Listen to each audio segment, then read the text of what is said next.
Outro ângulo é o seguinte: o que nós pudemos observar no que aconteceu no STF, que foi uma crise política, né?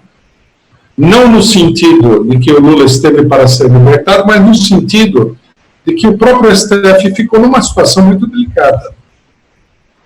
Tá? Depois das denúncias do Sérgio Moro, né, que colocam em questão completamente todos os processos que foram abertos contra o Lula, o STF teve que tomar uma decisão sobre esse problema. E isso daí abriu uma crise política, porque as denúncias contra o Moro, elas são denúncias que é muito difícil não levar em consideração. Não dá simplesmente para você estar lá no STF e falar, não tem importância isso daí, fica tudo como está, não dá. Né? Os juízes, de alguma forma, eles têm que levar em consideração aquilo que está falando, porque o que está em risco é a estabilidade do próprio regime político. O Bolsonaro se encontra numa situação muito difícil. O Bolsonaro é o executivo. Há uma crise muito grande. Tá? As Forças Armadas que estiveram ameaçando o país o tempo todo aparecem agora divididas justamente em torno do problema do governo Bolsonaro. Tá? A burguesia, de um modo geral, está dividida sobre várias questões. O Congresso Nacional está desmoralizado, se encontra numa situação difícil. O Judiciário de Conjunto está desmoralizado. Então, qualquer passo em falso que for dado na situação pode levar a uma desestabilização completa do regime e a uma perda de controle da própria burguesia. É isso que teve em jogo na questão do julgamento do Lula. Por isso, é isso que explica o fato de que o Gilmar Mendes apareceu lá defendendo a liberdade do Lula.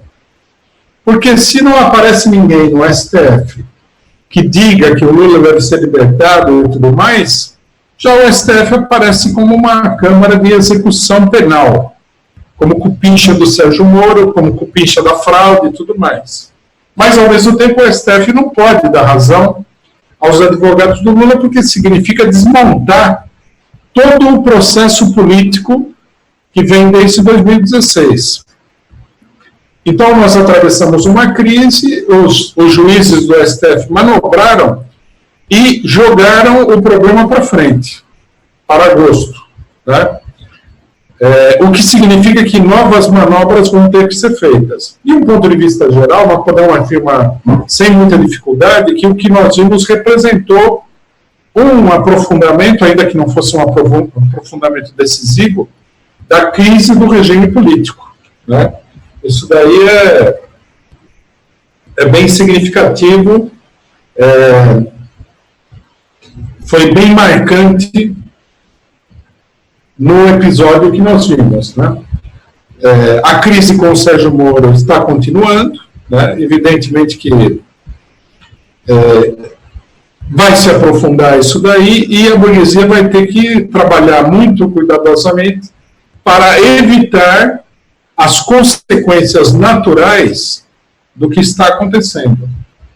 Todos os dias nós vemos aí fatores de agravamento da crise. Por exemplo, esse caso do Bolsonaro com o avião com 39 quilos de cocaína, alguém até já mencionou o seguinte, né? Por que 39 quilos e não 40? Né?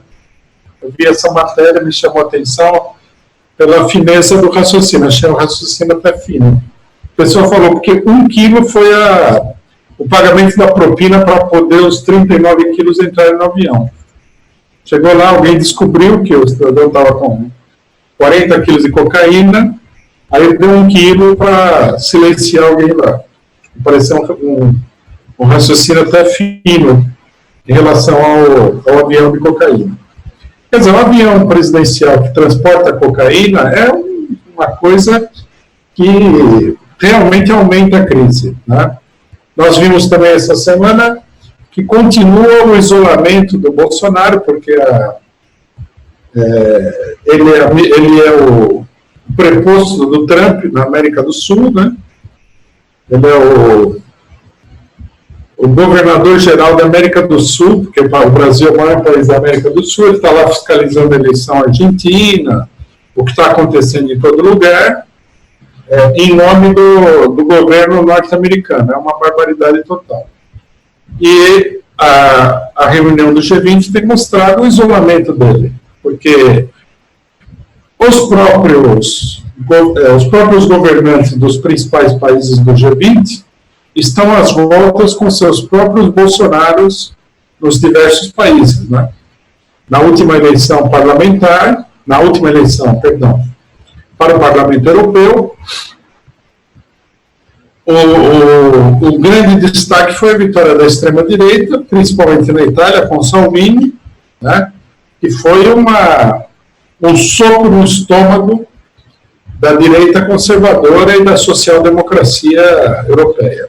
A social-democracia europeia teve um desempenho terrível, né, que mostra que a política de colaboração de classes e a política de apoio ao imperialismo leva a esquerda para o buraco e que o restante da esquerda não tem nada melhor a oferecer do que aquilo que está oferecendo a social-democracia, e é um beco sem saída. Mas, enfim, a crise do governo Bolsonaro é muito grande, né? Tanto que essa semana também publicaram novas pesquisas que, na minha opinião, são pesquisas onde o mundo oficial, o mundo legal vai se adaptando ao mundo real, né? Que já mostra que o Bolsonaro tem menos aprovação do que desaprovação. Na realidade, tá, vamos ter claro, isso daí serve para manter uma certa ficção. O Bolsonaro é um Temer. Ele virou o Temer. Ele é o Temer com uma situação, digamos assim, um pouquinho diferente da do Temer, que é que tem uma base social pequena que apoia o Bolsonaro em qualquer situação, que são os malucos da extrema-direita. Ressalvando aqui que já me observaram, né, que a gente não pode falar que os cidadãos de extrema-direita são malucos, né? Eu discordo, logicamente, acho que eles são os malucos, e afirmo, como sempre afirmei, o seguinte: maluco não quer dizer inofensivo, né? Porque, veja só, o nazismo alemão era um grupo de malucos, destruiu o país, mas estava muito longe de ser inofensivo. A extrema-direita é aquele surto psicótico que toma conta da burguesia quando a situação chega a ser uma situação limite. Por isso que eles apelam para os malucos. E, normalmente, eles não apelam para os malucos porque isso daí, né, é uma coisa muito arriscada. Então, nós temos aí a explicação do que aconteceu, o regime político de conjunto, todas as instituições estão pisando em ovos. A economia vai ladeira abaixo, todo dia sai uma notícia pior do que a do dia seguinte, né? O governo é um governo relativamente imobilizado pela crise interna da burguesia, não consegue fazer nada, só se ocupa em fazer demagogia com determinados setores de direita e de classe média para manter a sua base social, porque ele sabe também que ele não pode perder essa base social, e assim nós vamos caminhando. Isso aqui tem que ter um desenlace, mais cedo ou mais tarde vamos falar disso daqui na sequência.